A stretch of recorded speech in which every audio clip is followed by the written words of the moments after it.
اس سے پہلے کہ میں اپنے مہمان خصوصی کو زید حامد صاحب کو دعوت دوں، ہمارے کچھ بچوں نے ایک ویڈیو پریزنٹیشن بنائی ہے اور یہ جاگو پاکستان کی انٹروڈکشن ویڈیو ہے. اس کو دیکھ کر آپ کو اندازہ ہوگا کہ اس پروجیکٹ کا مقصد اور اس پروجیکٹ کی منزل کیا ہے. جنون سے اور عشق سے ملتی ہے آزادی.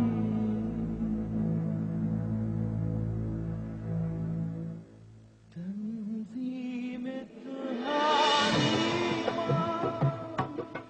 قائد کا پیغام.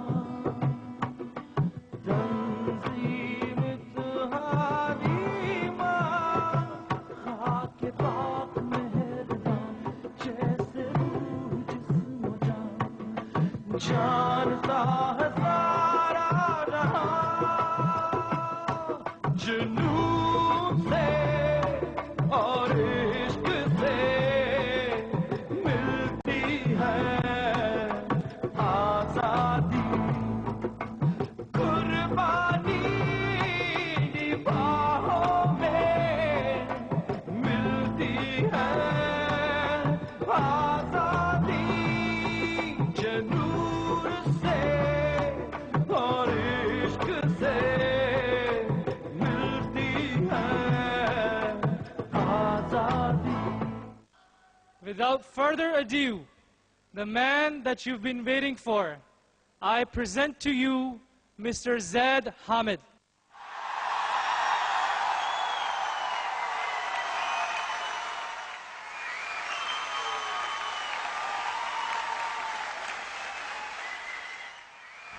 السلام علیکم ورحمۃ اللہ وبرکاتہ. قوموں کی تاریخ میں بعض وقت ایسے آتے ہیں کہ جب ان کو فیصلہ کرنا پڑتا ہے اٹ از ناؤ اور نیور. 1930 کے دہائی میں ہمارے بڑوں نے بھی یہ فیصلہ کیا تھا کہ جب علامہ اقبال کے اس خواب کے اوپر پوری مسلمان دنیا میں، پوری مغربی دنیا میں پھیلے ہوئے خاص طور پر چودھری رحمت علی اور ان کے ساتھیوں نے جب اس وقت وہ ایک نعرہ دیا تھا کہ اٹس ناؤ اور نیور، یا ہم پاکستان حاصل کریں گے یا ہم مٹا دیے جائیں گے. اور اس کے بعد وہ عشق اور وہ جنون جو اس وقت کے مسلمان بچوں میں پیدا ہوا تھا، اگر اس کی کوئی شکل دیکھنا چاہتے ہو وہ کون سا جنون تھا جس نے پاکستان بنایا، وہ یہ عشق تھا آپ کا جو آج آپ دیکھ رہے ہو یہاں پہ. جب قوم کے نوجوانوں کو اپنی منزل آسمانوں میں نظر آتی ہے، جب قوم کے نوجوان اپنی تقدیروں کا فیصلہ خود کرنا جانتے ہیں اور چاہتے ہیں، جب ان پر اللہ کے رسول صلی اللہ علیہ وآلہ وسلم کی تائید ان کو حاصل ہوتی ہے، پھر یہ نوجوان قومیں تاریخیں تبدیل کر دیتی ہیں. پاکستان اللہ کے رازوں میں سے ایک راز، اللہ تعالیٰ کی تقدیر جس ملک میں ظاہر ہوئی، وہ مقدیر جس نے آگے ظاہر ہونا ہے، وہ تقدیر جس کو اللہ نے آپ کے ہاتھوں سے ظاہر کرنا ہے. اب انشاءاللہ وہ تقدیر بھی آپ کو ہم سنائیں گے. آپ کے آگے وہ سمت اور وہ راستہ بھی متعین کیا جائے گا انشاءاللہ، جیسے ہمارے بڑوں کو علامہ اقبال نے اور قائد اعظم نے اور لیاقت علی خان نے وہ راستہ دیا تھا کہ جس پر چل کر آج خوبصورت ماشاءاللہ یہ امت مسلمہ کی آبرو، یہ پاک سرزمین جو ہمیں تحفے میں اپنے رب نے دی، اب یہ امانت آپ کے حوالے کی جا رہی ہے. آئندہ آنے والی نسلیں آپ کی طرف دیکھیں گی. جس طرح آج ہم اپنے بڑوں کی عزت کرتے ہیں کہ انہوں نے اپنا جان مال عزت اور آبرو کٹوا دی اس لیے کہ اللہ سے کیے ہوئے اس وعدے کوئی خیانت نہ کریں، وہ اس لیے کہ ان کو وہ راز بتا دیا گیا تھا کہ آنے والی تقدیر اب اللہ تعالیٰ ان کے ہاتھوں لکھوانے جا رہا ہے. اب وہ راز آپ کو بتائے جائیں گے اور آنے والے دور کی تقدیر آپ نے اپنے ہاتھوں سے لکھنی ہوگی انشاءاللہ. ہم نے اپنے رب سے وعدہ کیا تھا کہ اس پاکستان جس کا مطلب لا الہ الا اللہ ہے، اس کا مقصد محمد الرسول اللہ ہوگا صلی اللہ علیہ وآلہ وسلم. ہمارے بڑوں نے اس پاکستان کی تعمیر کی، اس کے بعد ان کی ڈیوٹی ختم ہو گئی، وہ دنیا سے تشریف لے گئے. اب یہ آپ کی ڈیوٹی ہے. بیچ میں بہت وقت ضائع ہو گیا اس بات میں کہ ہمارے بڑے اس پاکستان کو کیا بنانا چاہتے تھے. اس پاکستان کو ہم نے کس لیے حاصل کیا تھا؟ اس پاکستان کا مقصد کیا ہے؟ یہ پاکستان سیکولر ہونا چاہیے, ڈیموکریٹک ہونا چاہیے, ڈکٹیٹرشپ ہونی چاہیے, ڈیموکریسی ہو یہاں پر, یا کس قسم کا سیاسی نظام ہو, کس قسم کی عدلیہ ہو, کس قسم کا اکنامک ماڈل یہاں مسلط کیا جائے, کس قسم کا سوشل آرڈر اور نظام ہو یہاں پر. اس بحث میں امت کو پھنسا دیا, کنفیوز کر دیا پوری ملت کو. 63 سال گزر چکے ہیں, قوم کو یہ معلوم نہیں ہو رہا کہ ہم نے کس سمت جانا ہے. اسی خرافات میں اس کو الجھایا ہوا ہے کہ ڈیموکریسی ہو یا ڈکٹیٹرشپ ہو. آج یہ وقت بچوں ہمارے لیے آ چکا ہے کہ ہم فیصلہ کریں. It is now or never. And we decide, inshallah Aziz, it's going to be now.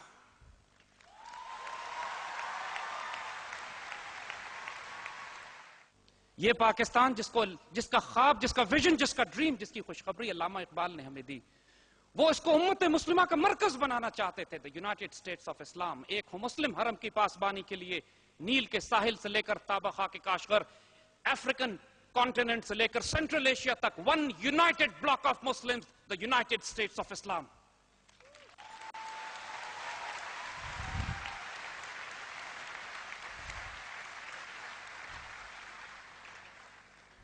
میرے بچوں, لیاقت علی خان فرماتے ہیں کہ پاکستان کی تعمیر کے بعد ہماری تاریخ کا عظیم ترین لمحہ یہ ہے کہ 1949 میں جب ہم نے آبجیکٹو ریزولوشن پاس کی, قرارداد مقاصد. بچوں ہم آپ کو کہیں گے گھر جاؤ, انٹرنیٹ پہ سرچ کرو, قرارداد مقاصد نکالو, آبجیکٹو ریزولوشن دیکھو اس میں کیا لکھا ہوا ہے.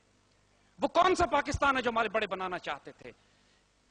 ہم کوئی نئی چیز لے کر نہیں آئے ہیں آپ کے پاس. ہم صرف آپ کو یہ بتانے کے لیے آئے ہیں کہ خدا کے واسطے جو اللہ سے وعدہ کیا تھا, یہ وقت آ گیا کہ ہم اس کو پورا کریں. It's now or never.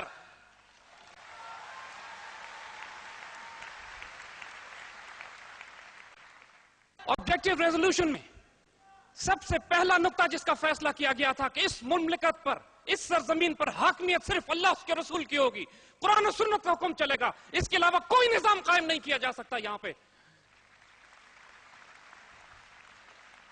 اس کے بعد باقی اس کی تفصیل تھی کہ اس پاکستان میں عدلیہ بھی آزاد ہوگی, اس پاکستان میں اقلیتوں کو عزت, آبرو, جان اور مال کی حفاظت کی جائے گی, چاہے کوئی کسی مذہب کا ہو.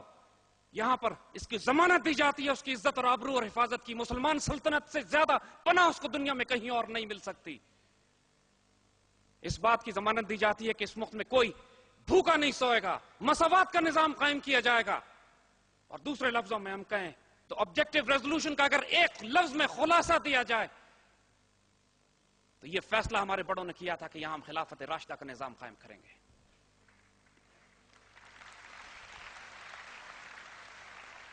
آؤ بچوں آپ کو بتائیں خلافت راشدہ کہتے کس کو ہیں. ہماری کتابوں میں, ہمارے پولیٹیکل سائنس کی بکس میں, ہمارے انٹرنیشنل ریلیشنز میں, ڈپلومیٹک اینڈ ڈیفنس سٹڈیز کی تمام کتابوں میں آپ کو ہر قسم کا ازم پڑھایا جاتا ہے. Communism, capitalism, socialism, fascism, Darwinism, Marxism. لیکن آپ کو یہ نہیں پڑھاتے کہ خلافت راشدہ کیا ہے. 1300 سال تک مسلمان دنیا میں رہنے والا ایک ایسا نظام جس سے بہتر نظام انسانیت نے کبھی نہیں دیکھا.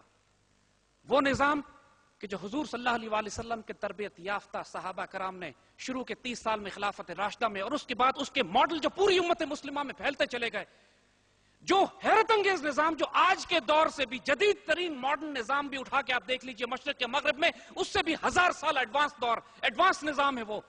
ہیومن ویلیوز میں, سوشل جسٹس میں, اکانومی میں, گورننس میں, پولیٹکس میں, جوڈیشری میں. وہ نظام جس کے بارے میں کوئی بات نہیں کرتا آج.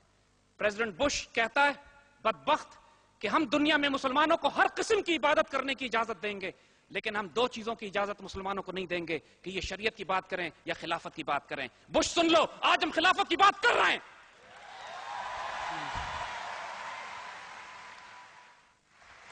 اور ہم تمہیں چیلنج کرتے ہیں کہ پاکستان کی نوجوان نسل کو روک کے دکھاؤ, یہ اللہ کے حکم سے اللہ کا دین نافذ کرے گی آپ.